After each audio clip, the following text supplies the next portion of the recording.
La solution, c'est justement de revoir l'augmentation des retraites, hein, la revalorisation du point indiciaire de la fonction publique.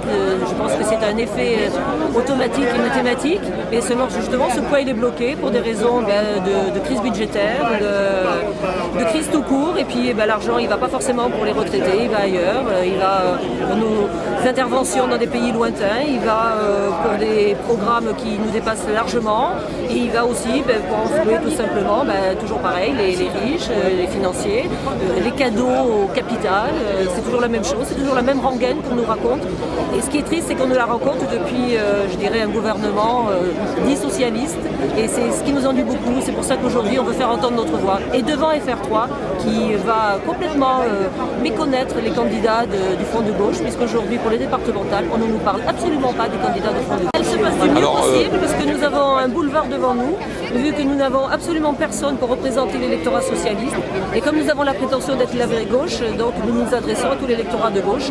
Et effectivement, nous allons rencontrer, nous faisons beaucoup de porte-à-porte, nous allons rencontrer tous les habitants de ce canton, nous essayons de parler avec eux, de leur demander pourquoi ils s'abstiennent, ou dans le meilleur des cas, pourquoi ils vont voter, je dirais, pour des organisations qui leur vendent du rêve à l'état pur, hein, parce que je ne pense pas qu'au pied du mur, ils rempliraient leur contrat.